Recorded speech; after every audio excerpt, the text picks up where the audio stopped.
finales de los años 50 en Inglaterra surgió Harold Pinter entre los dramaturgos de la nueva ola. Desde sus primeras obras, La fiesta de cumpleaños y La habitación, se consideró que Harold Pinter había traído nueva vida al teatro londinense. Pinter también es muy conocido por sus libretos para cine y televisión.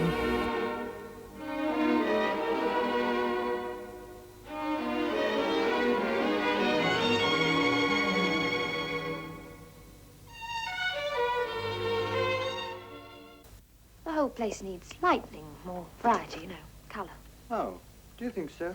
Yes, and tomorrow I'm going to organise a proper spice shelf for the kitchen. Would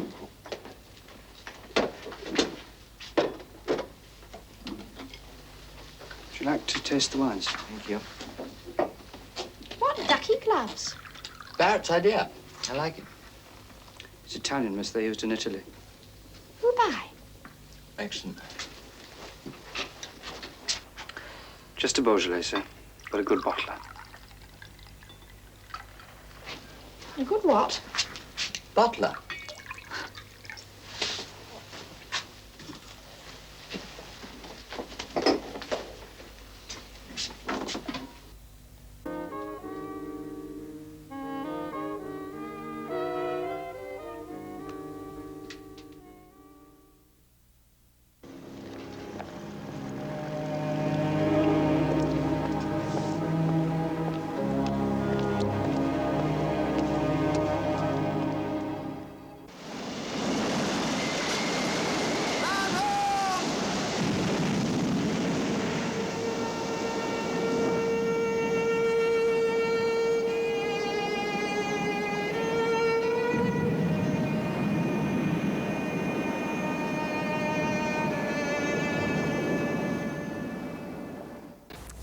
Harold Pinter es considerado como el mejor dramaturgo vivo de Inglaterra. Mr. Pinter, the English theatre tradition has always had the reputation of being the best. Is that still the case?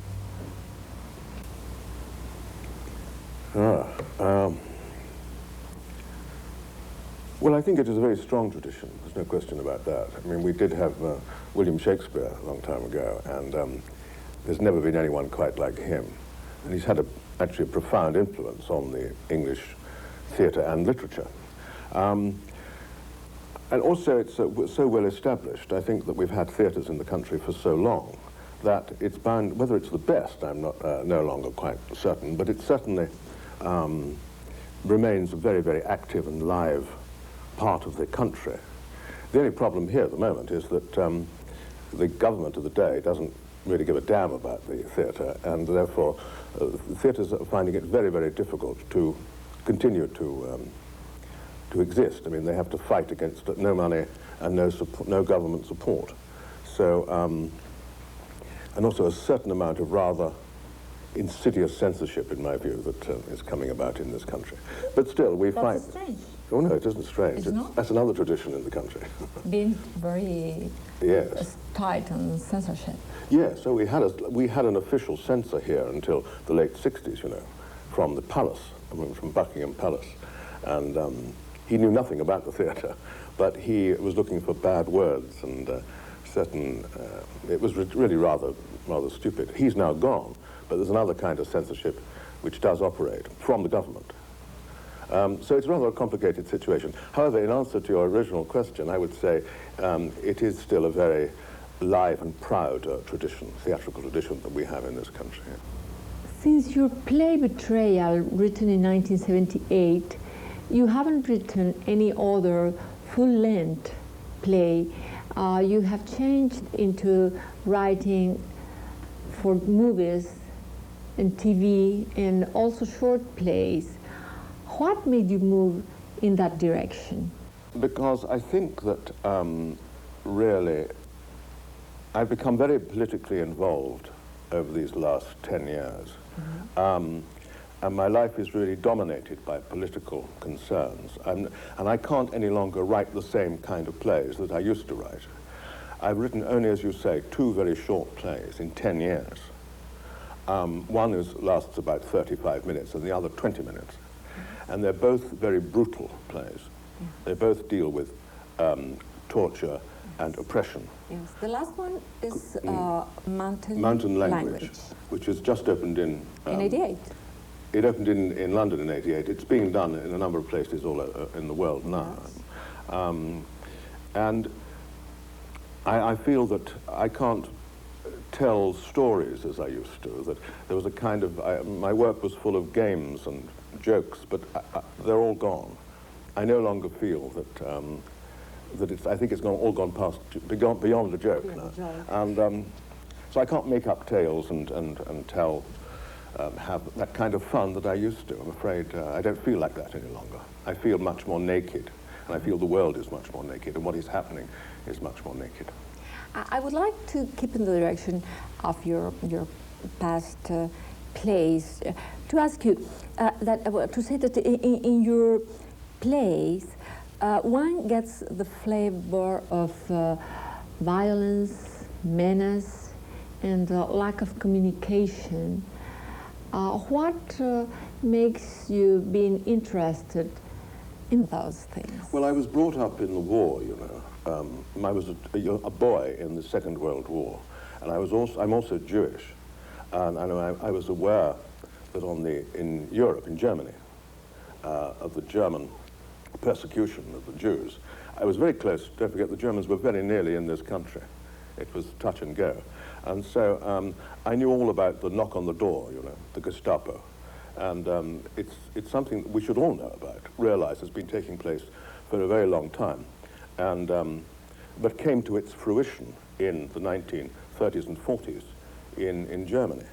So that I was brought up in that kind of atmosphere of fear and apprehension, of an invasion, and an awareness that there were terrible things going on to my compatriots across the channel, across the English Channel.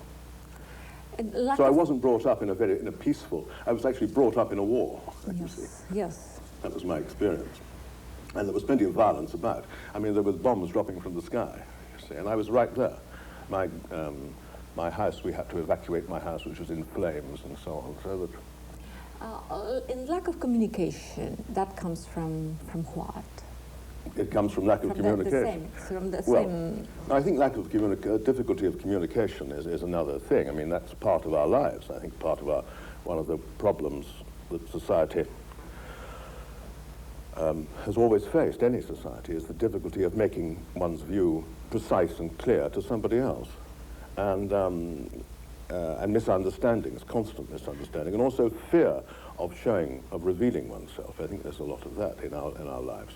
I found too that your characters sometimes, or mostly all the time, are talking of different themes, different conversations, but they are answering to each other as if they were talking of the same conversation. Does that happen in real life? Oh, I think so. I think there's so many ins and outs in real life, don't you think? And yes. So many smoke screens, and you know, one drops the smoke screen and pretends one's talking about one thing, one's actually referring to another. I think you see that very much in politics, when people invariably are lying almost all the time, you know. I mean, in other words, what they're saying, what they're saying is very persuasive, but it's actually basically and centrally a lie. I find a great deal of that, and more and more as one looks about and listens to what politicians, our leaders, actually say. Another of your themes is infidelity. Do you think a couple can live together being faithful? I do, yes.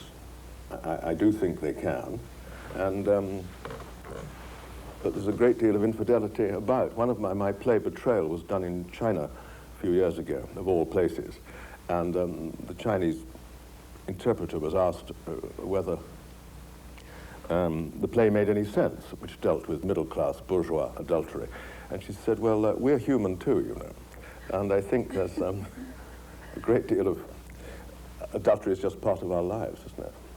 But I still believe that it's possible to live without it. To live without it, yeah. Without it. I mean, to live happily, as I must say.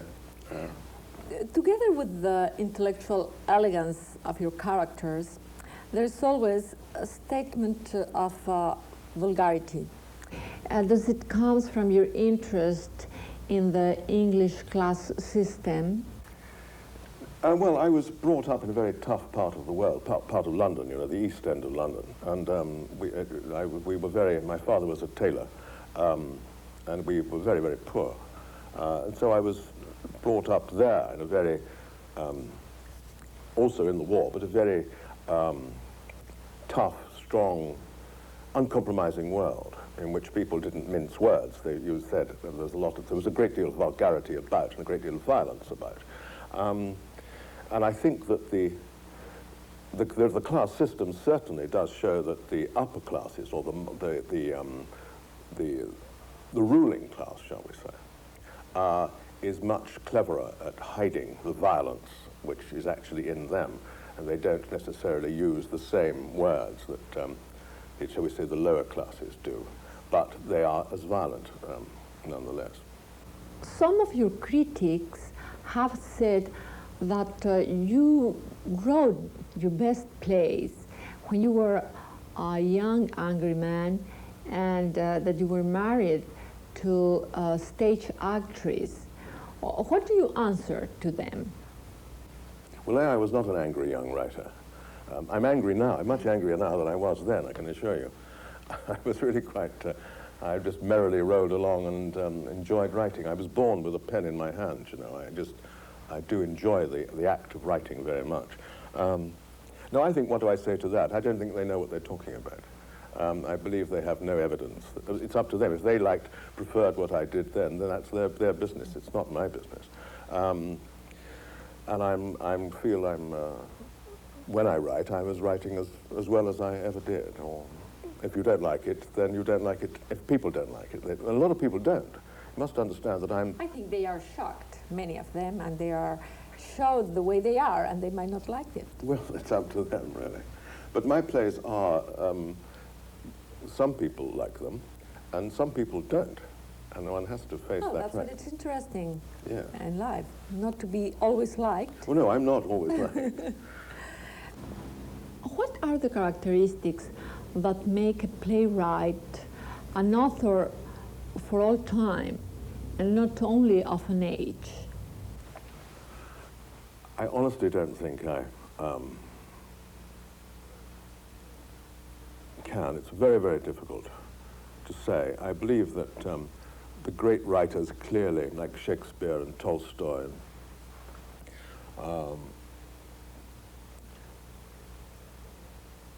what they say is eternally relevant somewhere along the line. But it's very difficult to put one's finger on why that is, what exactly is happening. And clearly they're not limited to their time, their specific time, their specific moment in history. But they're dealing with, you see, I have recently had a very interesting experience. I do, as you know, quite a number of adaptations of novels for the screen, for film. And I've just done an adaptation of Kafka's The Trial, which is an extraordinary book, and deals with a man being tried without ever knowing what the charge is, and finally being executed, not even knowing what it's all about. And I believe that book goes way outside its time. It was written in about 1913, 14, 15. But it actually is as applicable now as it was then, and as it would have been 100 years before, because it deals with the question of what the hell's going on as an individual man. Where are you on this planet? What is happening? What sense is there? What do you make of your life? And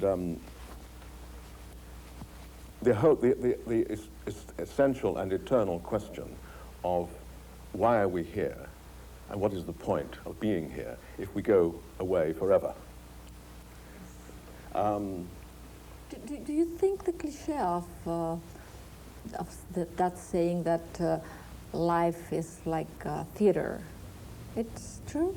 You mean the curtain goes up and the curtain comes down? Yes. Yes, I think the thing is, I think that's quite true. The lights go up and then they go out.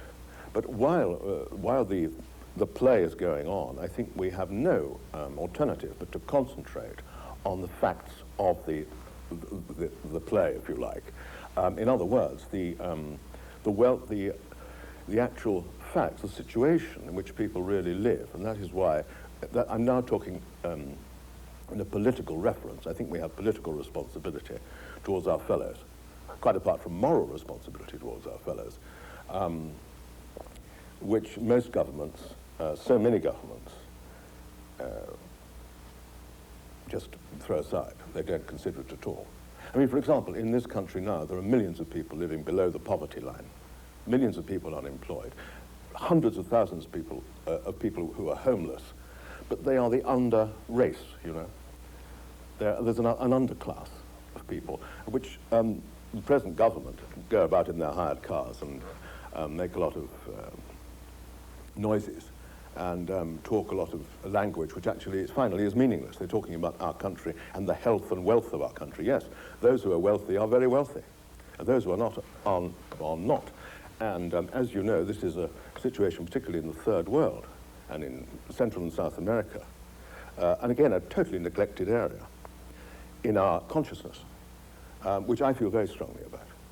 Do you think it's because it's so far away from Europe that they don't pay enough attention to what happens in Latin America? It may very well be, but we're also encouraged. I am very active in that relationship, yes, but we're also encouraged to take that view by the United States, because the United States essentially says, leave that to us, this is our neck of the woods, this is our backyard, right? Yes. And the Monroe Doctrine and so on. And I am very much active, very engaged in the whole situation with Nicaragua at the moment.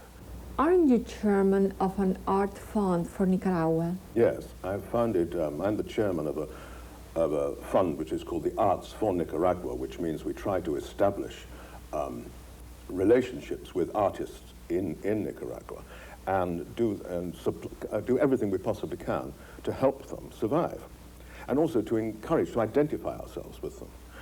And I think what is happening there in relationship between the United States and Central America specifically is quite outrageous. I mean, it's the deepest scandal that exists in the world, in my view, at this very moment, and is ignored by, really finally by the media, encouraged. In other words, the propaganda has been so strong. Well, an example of how language is turned totally upside down, inside out, is the description by President Reagan, not too long ago, sustained in a way by President Bush, because he's never denied it, he's never countermanded it, of Nicaragua as a totalitarian dungeon, and of Guatemala and El Salvador as democracies. Now, the facts are, in fact, that there is absolutely no evidence that Nicaragua is in any sense a dungeon. In the other countries, in fact, well, I would say well over 250,000 people, that's 250,000 people, have actually been killed in the last 15, 20 years in Guatemala and El Salvador in the name of freedom. In other words, the US and the ruling powers of El Salvador and Guatemala have always talked about protecting democracy, protecting Christianity, protecting freedom. And this kind of rhetoric, this language, is so hollow, it's actually meaningless. But it's accepted by our newspapers, our television, and this is, as I say, I think I did say that language is therefore degraded, by which I mean that the dignity of language, which should only be concerned with accurate reflection of the truth, is actually being distorted, and turned into a fundamental and pervasive lie. And this is what we're faced with. And until we can really see through that, I think we're in terrible trouble about determining the terms in which we live and understanding what is actually happening to us, and our moral obligations slip away so easily when we can't understand the terms to which they reflect. Coming back to theater, what countries do you think have a similar level of theater as England? France should be, but I'm not sure that it is. After all, the French have had a lot of theatre for many, many years. So has Germany. Italy has a strong theatrical tradition too, but it's slightly dissipated. The United States? Well, the problem with the United States is the Broadway thing, isn't it? The idea, the commercial. When you look at Broadway, it's terribly depressing, isn't it? Now there are simply no. You know, I once had. There's no serious theatre on Broadway, almost. In 1967, believe it or not, I had 2 plays on in West 45th Street, which must have been a record. I have a photograph which had one play at one side of the road. Which were those plays? The birthday party was at the Booth Theatre, and the homecoming was at the Music Box. So it was just one down across the other. Yes. Who are the playwrights that you admire the most in the United States? Who do you identify with? Well, I admire Arthur Miller, and I admire Tennessee Williams. I admire those 2 people very much. I also, presently, of the younger people, I think Mamet is a very strong writer. David Mamet, yes. And I used to enjoy the work of Edward Albee, but I don't know what he's been doing recently. I don't know what I've been doing recently. I would have compared it a little bit with the type of things that we did have something in common. Yes, a long time ago. I would say so. When did you begin to act? Before writing? Oh yes. You were an actor before writing? And I was 19. I was a poet. I was writing poetry all the time, but I didn't write plays until I was 27, I think. So I began to act when I was 19. Yes, I was a professional actor. And then you I still am. left. I mean, I still do. Act once in a while? Occasionally, on the TV or on the stage? I did a play of mine in Los Angeles a couple of years ago, called Old Times. St. Louis and Los Angeles. I did a little tour. And I acted in that. Where do you feel much at ease? Writing plays or acting on the stage? What do I do? Where do you feel much at ease? Writing plays or acting? Oh, writing, I think, yes. I'm not a bad actor, but it's very difficult. I want to touch a theme that I know you have a great passion for it, the Salman Rushdie case. How are things developing? I mean, he is still under sentence of death from those people over in Iran. And he's in hiding. He can't possibly live a normal life. I'm in touch with him. He's a great friend of mine. And he's a very strong, humorous and dignified man. And he's very... How does he feel in this nightmare? He feels lonely. He feels? Lonely. Lonely. Yes. He's also a very... He enjoys talk. He loves people and and arguing and so on. And he's very vital intelligence. And he can't do that. So that state of affairs, he's under police protection, as you know. Yes. And I think that is going to continue for some considerable time. That's a theme of a play, isn't it? Well, maybe I think he's writing something. I hope so. But he's a marvelous man, and I'm right behind him. And he has the support of thousands and thousands of writers throughout the world. We had a whole petition and signed by thousands of writers. And I often wonder whether the Iranians, whether the Muslims, would kill every one of us. Probably they would. If we got in their way, yes. Why not? If we offended them. Why not? I find it totally disgusting and barbaric. But you see, I find the terrible irony about this whole situation is that the book, in my view, is a wonderful book, a really rich and deeply affectionate book. It's not offensive. It may be technically offensive in certain respects, but to them. But I think that's preposterous myself. And it's really full of joy, and concern. So the whole thing is I think it's political manipulation anyway. Why do you love so much cricket? Why do I love cricket? Yes. Well, it's an very English game. I was brought up in England. I played cricket as a child, and it's meant a great deal to me. It's one of the most beautiful things it's a beautiful game. I think so. You like it? I particularly love it, yes. I think I told you that before on another occasion. I think it's like a ballet. Yes, it's that's marvelous, a spectacle to see. It's also a very hard ball, and can really hit you. I still have a bruise there from my last game of cricket a few months ago. Are you a good cricket player? Not bad, not bad. Not bad. Mm.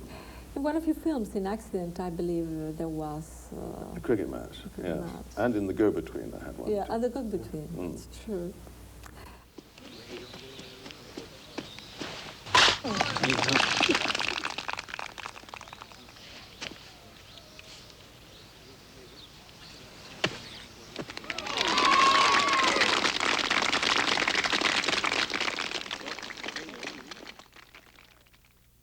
Would you have liked to be a playwright in the 16th century, like Shakespeare, or are you happy being one of the 20th century? Well, I think I can't really conceive of being living in the 16th century. Here we are, stuck in the 20th century, approaching the 21st century. And, but I do miss these people. You see, I acted a great deal in Shakespeare, and then I directed a play by James Joyce, you know. I do quite a little bit of directing over the past few years. And I worked on Kafka recently. I also did as I said, a screenplay, and I did also a screenplay some years ago of À la recherche du temps perdu. And I wish I could have a drink with Shakespeare, Proust, Kafka, and Joyce. That would be great. Yes, I would like to do that. Desde Londres, Silvia Lemus.